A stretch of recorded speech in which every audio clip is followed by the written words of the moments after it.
trying to guess. We're not quite live yet.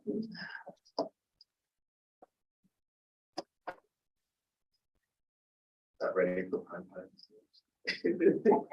Trying to guess. There we are. We're not quite live yet. We have a delay. Oh, that delays. Not ready for prime time. So I'm trying a new device. Can you hear me now? We're not quite live yet. We have a delay.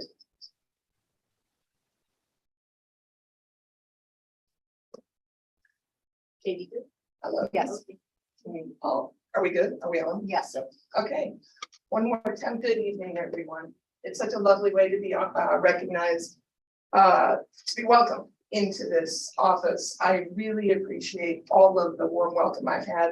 I would like to ask you all to stand and place your right hand over your heart. I pledge allegiance to the flag of the United States of America and to the republic for which it stands, one nation, under God, indivisible, with liberty and justice for all. Thank you, everyone. Thank you. Thank you. I roll call. Dan Boyd. Present. Beth Brown. Present. Elizabeth Kendall. Present. Lisa Mudd. Present. Lawrence Long. Present.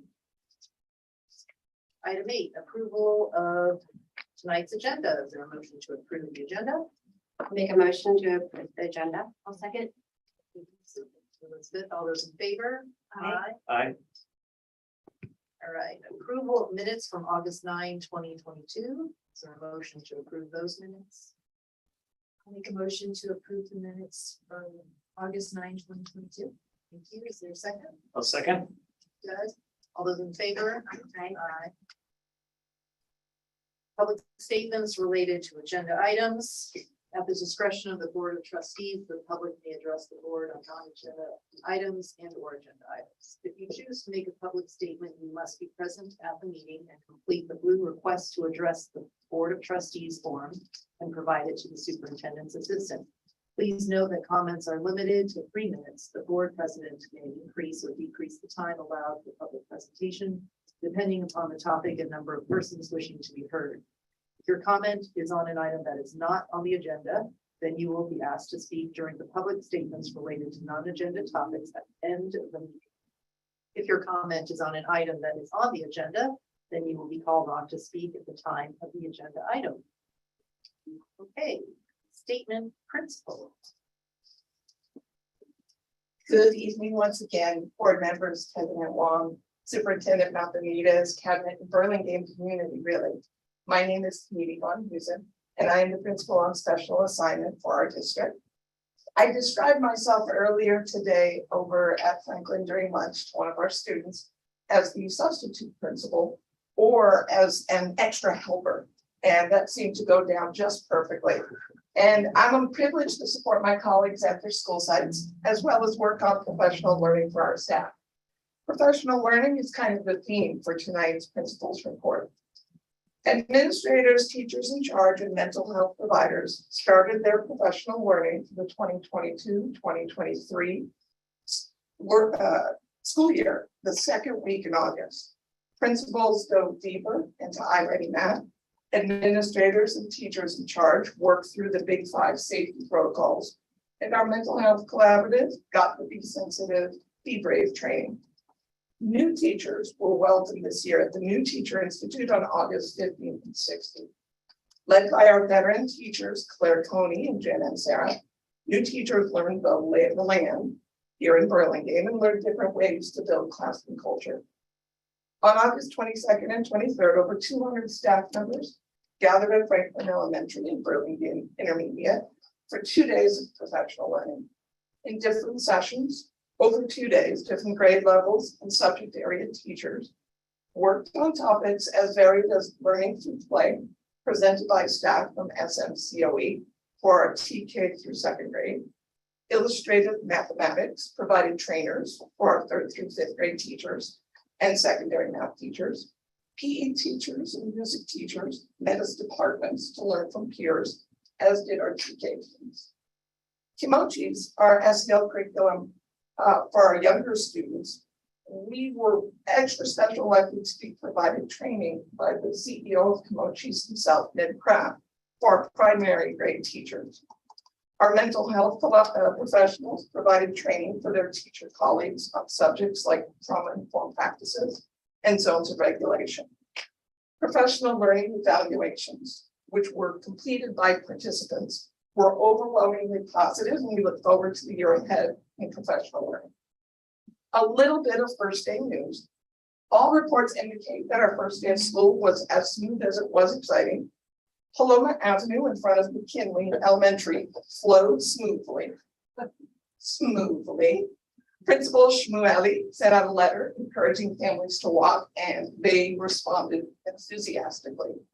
With the help of our school resource officer, Heather Rumba, students and families had a safe start to their school year. Similar occurrences were experienced up and down our district. So thank you so much for this opportunity to share all the work that our staff has put in to their professional learning in preparation for the year ahead. Thank you. Thank you, Katie. Thanks, Katie, and welcome. All right, statement of our superintendent. Just briefly, I'll actually echo what Katie shared with everybody. It's been a really successful opening school year. Opening day, I was at Washington because we have the principal there as well. And I was very, very busy doing crowd control and the morning coffee. I was there actually for a couple of hours. I've been there for 20 minutes. I was there for a good chunk of the morning. And then I went on to Roosevelt. And at that point, by the time I got to Roosevelt, they were already well underway. But just everybody had a great start to the school year. People were really excited to be back, teachers, community members, our kids. And it just was really, really positive. And it felt good. It was really energetic. It felt good. Everybody was excited. I know that there was some messaging about schedules at BIS. BIS schedules are still working their way through, but just in case anybody didn't get the message, anybody can go into advanced math as we promised that wants to. However, we have a new principal up there and they are still learning how to get all the scheduling done.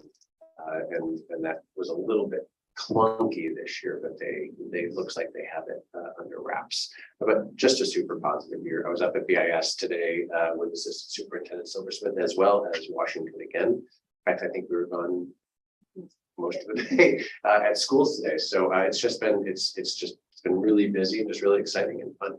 Great opening. Great, thank you. Statement of board members, Dan? Just briefly, thank you to everyone in the district office and the superintendent, the principals and the teachers for all their work over the summer to get school off and running. Thank you. Good.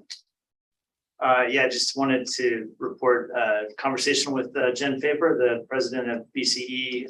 We're super excited about I think she'll be here to speak with us at the next meeting, but we're super excited about the results for last year and the 2.65 million that was raised.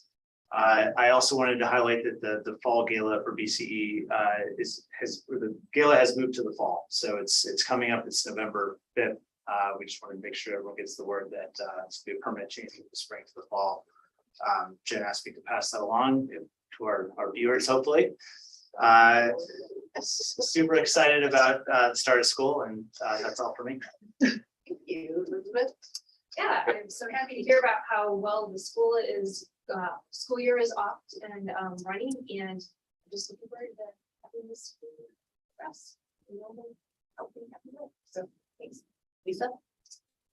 Just welcome back and looking forward to a great school year and all of the hard work that everyone has put in to get it off and running. Yeah, and I'm happy to be starting the school year as well, and it seems like things are in order. I kind of scan the streets for all the kids, when they head to school, and they seem to be, following the rules of the road and such, at least for now. So yeah, very exciting. All right, move on to the consent agenda. Anybody need to pull anything off the consent agenda? No? Okay, is there a motion to approve it? I move to approve. Thanks, Dan. Is there a second? Second. Thank you, Lisa. All those in favor? Aye. Thank you. Administration, public hearing and discussion on the map drawing process for transitioning from at-large to by trustee area election. Yes, so President Wong, we have a speaker with us this evening from Davis Demographics. So this is a follow-up to our resolution that we passed to begin the process. After our lawyer that's working with us on this specific item, Ilana Mandelbaum from the county, gave the outline of the legal process. Tonight we have our first hearing and presentation by our demographer from Davis Demographics. And Scott will be basically describing the way that the maps are drawn and receiving any input from board members as well as any interested public as far as considerations to take into the drawing of the draft maps. So we're going to hear the presentation first and then open the public hearing after. Correct. And then anybody from the public as well as board members can then provide Scott with any input they want him to consider in the drafting of the maps. Great. Okay. Scott, do we have you there? I saw your face a few minutes ago. We had some difficulty with the sound, so he was going to call. Myself. Has it magically appeared or fixed?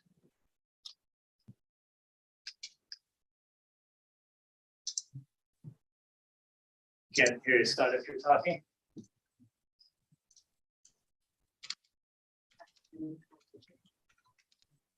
That one I read.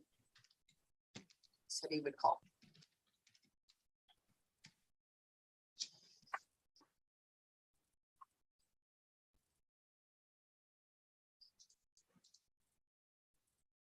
He said, I cannot get the video to start again. He's gonna call.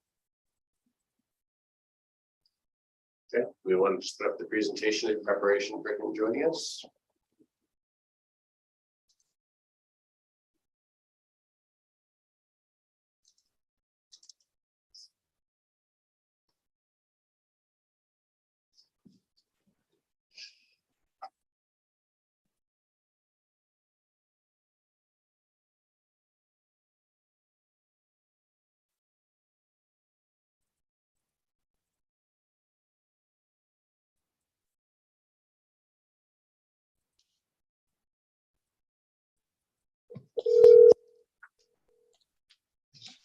Hi, Scott. Hello, I'm gonna end my audio on the other one. And maybe we angle the mic into the phone so that it's still part of the public record. You can just play that. Yeah, or both. And Scott, so we're gonna.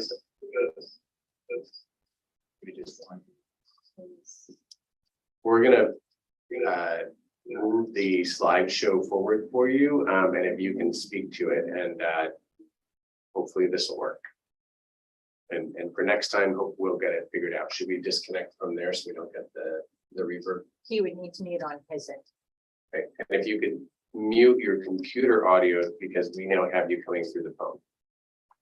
Yeah, and I did that, so Great. didn't have any reverb.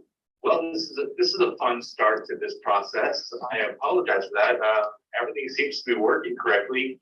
We're not getting the error message. I don't understand why it's not working, but we'll figure it out for next time. Not sure if you want me to. Yeah, I can't start my video, so you just hear the voice from the phone. So just, my name is Scott Torlucci. I'm with Davis Demographics. We've been working with many districts to go through this process to help you transition from at-large to by trustee area. I'm gonna briefly go over a couple of the slides, a couple of laws and everything. I know you got in depth by the lawyer. And I like to always say, I am not a lawyer. I'm not giving legal advice. This is understanding by the laws as I understand it and I've been told. But I think I have a pretty good understanding of it. And from there, I'll just start ahead. So there are the three commonly used election systems: the at-large, which you're at, from trustee area, which is kind of a hybrid between two, and then by trustee area. And that's what we're going to go through. The by trustee area means there is the individual most likely 5 individual trustee areas for the district. And the votes in each of those areas votes for the trustee, the board member that is residing in that area. So it's all by that single trustee area. This comes about from the California Voting Rights Act. The other systems are completely legal, but I believe, from the California Voting Rights Act, a lot of districts have decided to move away from that just to make sure that everybody has a fair voting chance. And the only effective way to really comply by the California Voting Act is really to do the by trustee area. Next slide, please. So the process is pretty straightforward. It's been detailed to us. I'm sure you can understand it. We're going to hold 2 public hearings to gather input of the composition of the trustee area maps. We inform you, the board and the community of the process, and we get input from the process. After the second public hearing, I will go back and create some trustee area maps that make sense, that follow the laws, which we'll go for later on. I'll explain. And the election code. It'll be published, and there'll be at least one trustee, one map. It'll be published. People will get a chance to review it, comment on it, and then we have to hold at least 2 additional public hearings over a 45-day period, gather input. And if we need any other maps from there, they have to be published. From there, then the board will vote on the one that they want the most. Next, please.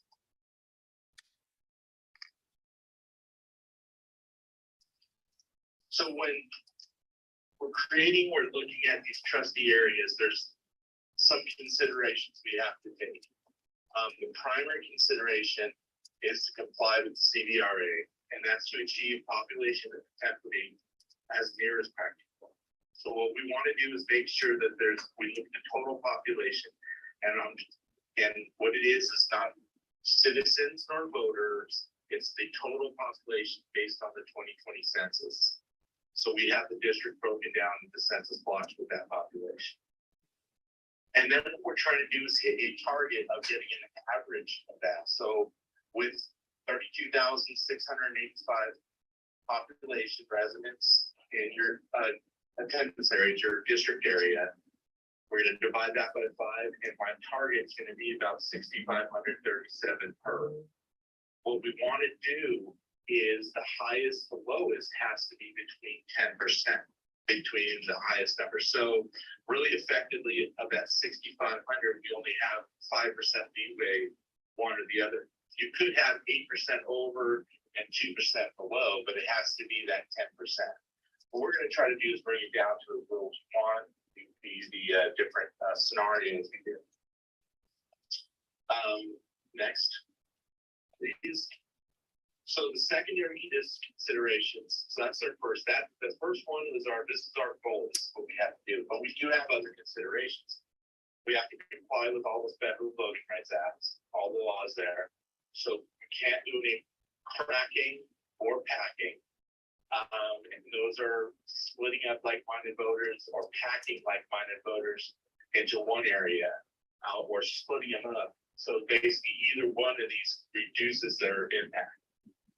We try to use as much existing administrative lines as possible, or geographic lines, freeways, roads, again, city boundaries, all those kind of things that are non-tangible, but we try to use them as much as possible. And we want to maintain local communities of interest. So communities of interest are not only a protected class, which could be race or language or immigration status or other kinds of, but a community of interest can also be anything. Rural versus agriculture, or urban versus agriculture, or it could be, I like to say it could be, we have a big group of a knitting area. They love to knit. And they want to vote together because they love knitting, and they want to vote a knitter into the board. So it doesn't matter. And then location of incumbents cannot be taken into account as a sole factor. Next, please. So here's what the data that we're looking at. We've got that 32,000 district-wide population. From there, it's broken up into these reported races in the Census Bureau. You can see 27% of the population's Asian, 27.4, 0.1% is American Indian or Alaska, 0.9% is Black African American, 13.3% Hispanic, 0.3% is Native Hawaiian, white makes 50.5%. Two or more races, there's 6.4%, and then there's a handful of other races as they're reported to the census data. What's interesting is if we did this 10 years ago, that two or more races, and this is just a little, side note, was a lot less for any district that I've worked with. And that's because of things like Ancestry.com and 23andMe. People are realizing they have different ethnic backgrounds in their DNA that they didn't have before. And so we saw across the board, all of the other races went down and two or more races went up because now they're mixing the two. Next, please.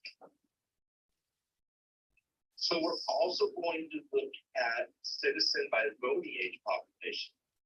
Now, while we're taking only the population, the total population to account when we're doing these numbers, we can look at the voting age population. And these are registered voters. And we can see how that breaks in. So that'll be part of the data that is given to you for each of the scenarios. And will be something you can look at and something that you can examine and ask questions about. Next, please. So this is just from a third-party source called ESRI or ESRI, and it's the population trends and key indicators. And I've just overlaid the data, your district boundaries onto their data. Just informational. It just gives you some good information about what we're at here, the different generations, median household income, median home value, all those kind of things. Again, it not really taken into account because we have to look at those certain things. The only thing we're really looking at is the number of population in each one, but it's just interesting information. Next, please. So as we get into the nitty-gritty, this is really the data that we have to work with. It's census blocking. 1 second, please. So the census block data is created on the smallest level of geography available for us to look at this. What this is each of those red polygons in that map is a census block. We have no control of the creation of the census blocks. This is all done at the federal level. But each of those blocks has a number of population and the counts that I showed you of the different ethnicities and reported races in each of the blocks. So this is what's going to be our building blocks for making those. And you can see there's going to be some different information or not different. You see more dense areas have smaller census blocks than larger areas. And you can see the northeastern portion of it doesn't have many census blocks at all. So they might not be geographically the same size, but we're going to try to get a population the same size. So that data is on the census block along with that American Community Survey citizen voting age data. That's also on the census blocks. Next, please. Now, this is always the fun part. The census blocks, again, are smallest level geography. They're based on the physical features, roads, river, railroad tracks, and those non-tangible features like property lines, cities, townships, various other things, national parks. But they're adjusted every 10 years, and it's done through a program by the Census Bureau. The adjustments are how you put this delicately, as I said, it can be very strange. And they can be census blocks can be very irregularly shaped. So if you look at the one I have in blue, that's a individual census block. And yes, in the middle, there is another census block. So this is what we have to work with. And it doesn't make much sense a lot of times. Because you got that Miles Canyon Park or Mills Canyon Park in between two populations. You can see in the northern portion, I believe that's a high school up there. You've got various information there, various homes. You've got a park, and then you've got the southern portion. So we'll look at that. But again, when I'm going to come back to you and show you some of these scenarios, you're going to go, why did you come up with this? And I'll probably point you to one of these census blocks. Because we're trying to do the best we can, but this is at least our limitations. Next, please. So really the scope of work, what we've been contracted to help you with is we're initially going to create 2 or 3 scenarios for the board and the public to review. That's after the public outreach. We'll be attending those public outreach meetings. We'll be presenting and answering any questions we can. We'll potentially create a second for 1 or 2 additional scenarios if needed. And then we'll give the GI statement to the district to submit to the county. And this is an example. You go to next. This is the data we're going to be giving you. So we'll give you a map, excuse me, with the trustee areas on them. Color coded. It'll give you on that map the information for the scenario and what this does. So this scenario actually brought the compliance down to about 8.8%. And it'll have other information on it. So you'll have 2 or 3 of those initially, just scenario A, B, and C. And they're only A, B, and C because that's just happened to be the order they go to. And then from there, and normally, honestly, very much, I will normally do trying to get them as compact and nice looking first. And then the next one after that, I'll look at getting the max variance down as low as I can. And then I'll be looking at one probably that has a lot of the community of interest information. And that's where a lot of your information info comes in. Tonight, and you'll have this spreadsheet with all the information on there, so you can compare it one to the other next to each other. And the next slide, please. And tonight, really, I just need input from the board about any areas of interest or communities of interest. And then, of course, the public comment portion, if there's anybody that has anything that they need to say or would like to say. I don't live there. I need your input to know some of the areas if there is that information needed. Doesn't have to be tonight, it can be sent to the district and they can forward it to me as I'm making. There's again 2 of these public meetings before I even start drawing maps. So with that, I'm open to any questions or anything we would like to ask. Great, thanks, Scott. Any questions first from the board to Scott? With respect to anything or just his presentation? The presentation, anything's a little No, broad. anything concerning district elections or just, Oh, yeah, sure. Yeah, any questions you might have, whether it's covered by the presentation. sorry, my question was a little bit broad. Yeah. I do have a question. I have a concern about finding enough people in 5 districts, and I noticed that our nearby neighbors in Belmont did 4 districts with 1 general district, 1 at-large seat. Do you have any experience doing anything like that, Scott? I do. We've done that for a couple of districts, but I have to admit they were not in California. They were out of state. And for the legality and what we're talking about with the compliance with CBRA, you would have to talk to a lawyer to do that. It can be done. geographically, demographically can be done.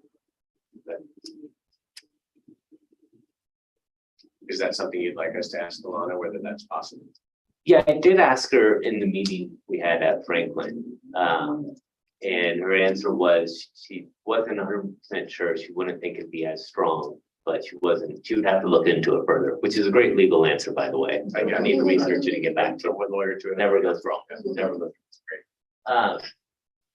But my comments are, the CDCRA is great in the sense that it allows more people to run for office, which is great. It's a challenge in the sense that it's one size fits all. It applies to Burlingame as much as it applies to the Los Angeles School District or whatnot. Our city is a difficult one to divide into five and find five people. My opinion is, and one way to respect the CDRA and open up all the opportunities and still find people to run is if we were to have a mix of majority seats or district with either one or two at large. It's easier to divide Burlingame into three with two at large or four with one at large and still allow smaller elections in each district. One concern I have is when looking at our previous election history, I only found 2017 as the last contested election, which was a great result, but I think the winning candidate had about 3,000 votes. And if you divide that into 5 districts, that means crude math, 600 people could elect a trustee, which in some of our new developments could be 1 or 2 apartment buildings coming in to control a district seat.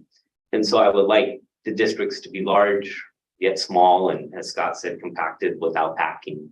And I see one way to do that is to only have 3 or 4 district seats with 1 or 2 at large, and that still, to me, strikes a balance, and we would be more legal. I'll reach out again to Alana. It's what, I'll ask again. Yeah. Alana, see what she's done. and we'd still have majority district seats, and I know Belmont has done that for the city council, so it has been done nearby because I was reading recently that out of 74 school board seats up for grad, only 8 are contested right now. And I know that's only one election cycle, but in terms of the district elections working and bringing in more people, it certainly did not in this current. And so I have a lot of concern because my biggest concern is, well, we have wonderful people right now. Going forward in the future, if we don't get people to run, the superintendent or the school board members are going to have to recruit people. And once that happens, it's not as representative of a diverse group of people. It's who you know. It's who the person occupying the superintendent position was able to recruit. It's who the school board members had as friends. And it's not the diverse goal of the CDRA. So I encourage the board to consider asking for further legal advice if we could do 4 or 3 seats with the mix of 1 or 2 at-large seats. Those are my thoughts. Thank you. Dan, anybody else have a question for Scott or a comment? I just wanted to make the comment that discussed a little bit with Chris earlier, which is I think one thing I personally would like to avoid would be having each school area boundary correspond to a at-large or not a district trustee by area boundary, because we don't want individual trustees, either the trustees or their sort of constituents, if you will, having a view that they represent a particular school. We all represent the districts collectively. So I did like the idea of having these new boundaries, not, incorporating neighborhoods that draw to 2 different schools, 2 or 3 different schools, rather than have it completely over the top of the school neighborhood boundaries. So just wanted to share that comment. And I can actually speak to that example I gave you, I showed you, that was the first go, and it did have 1 trustee each and only 1 school. And the school board did not like that. Also, the public didn't like it. So we went with an option that actually had each trustee having at least 2 different schools, if not 3 different schools as their constituents. So that is definitely something I know we've looked at before. Anyone else have a question or comment? Just one more, sorry. Sure thing. Just a more of a point of information, for Scott, because I'm not sure if you're from this area originally, but something you might run into if we do get public input is, in San Mateo County, there is historically believed the people that live on the east side of El Camino always feel they get kind of the short end of the stick, or on the east side of the train tracks. I myself live in that area. I don't feel that way, but you hear it from a lot of neighbors.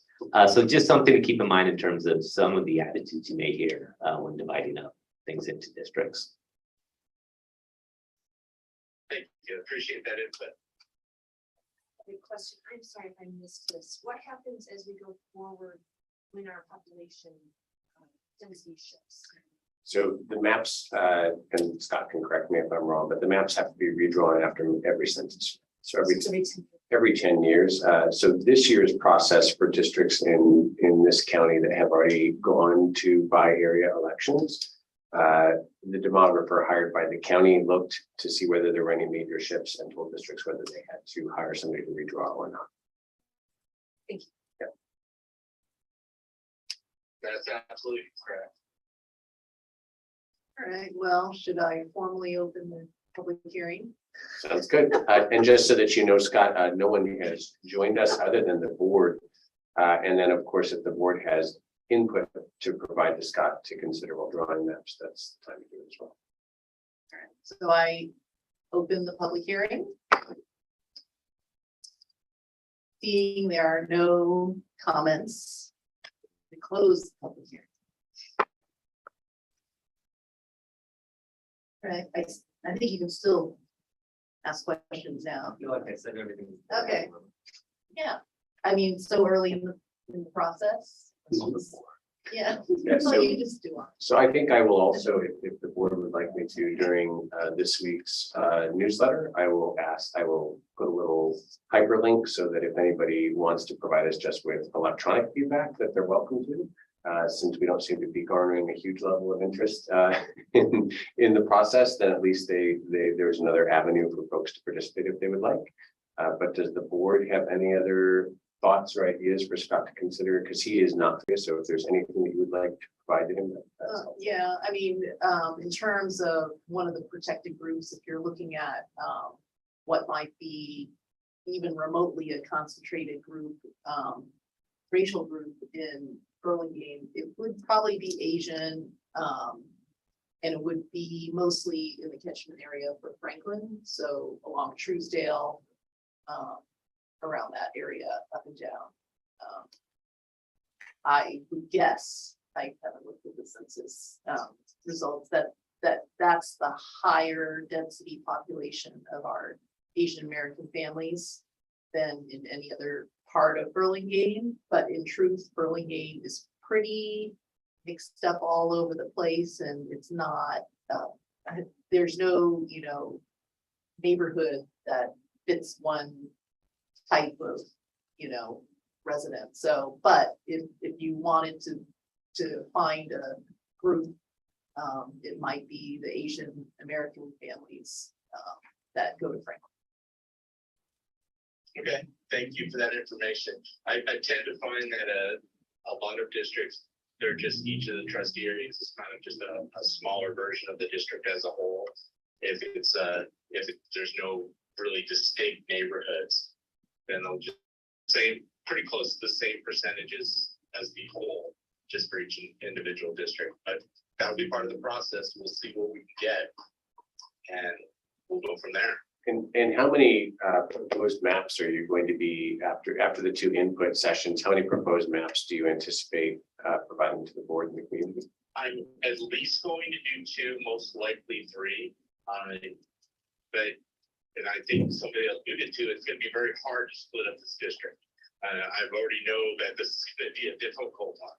So I'm not sure if we can get 3 different scenarios. I hope we can, but they might not be very, a lot of changes in each one.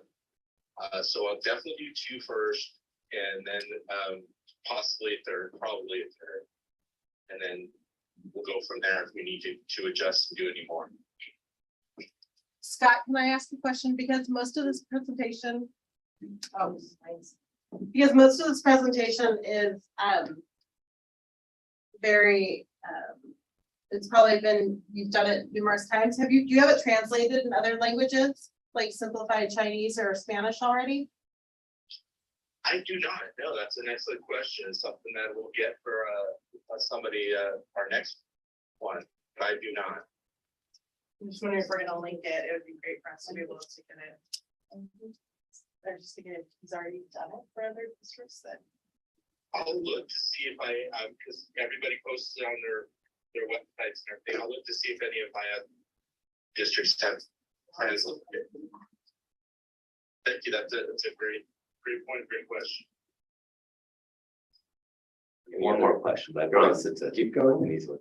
I believe you answered this before, but I can't recall the response. Our city council recently did this process. Why can't we not use the same maps?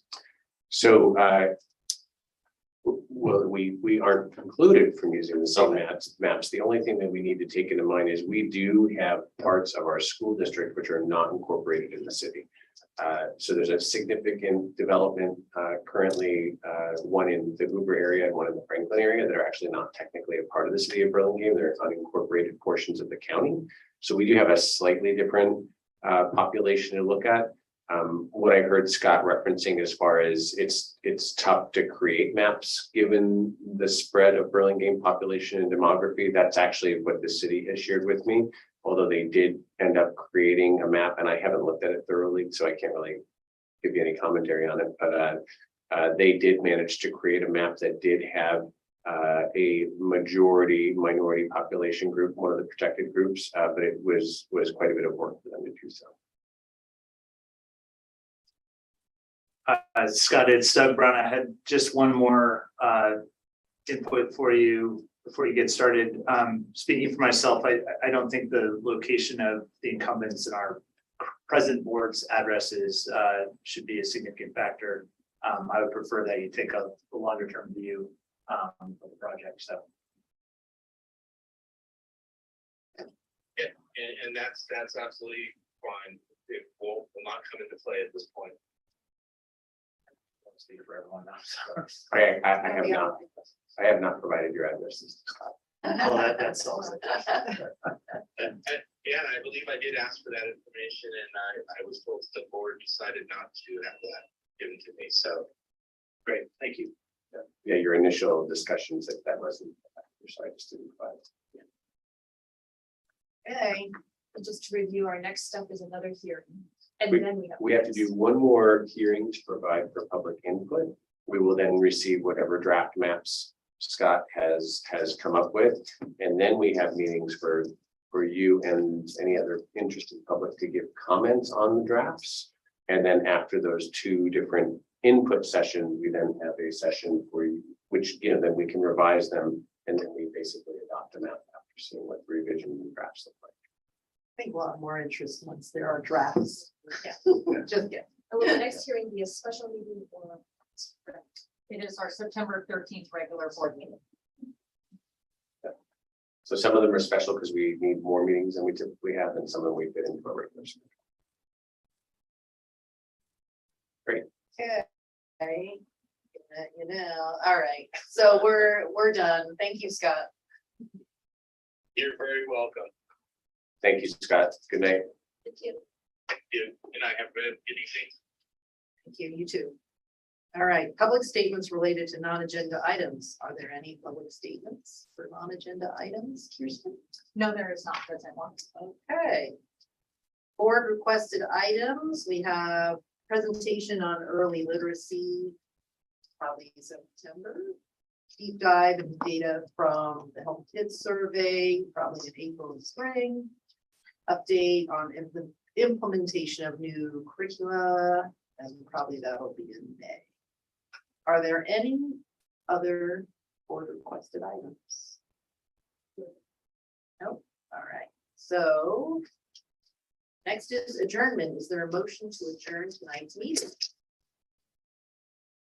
I think a motion to adjourn tonight's meeting. Thank you, Lisa. There's a second. I'll second.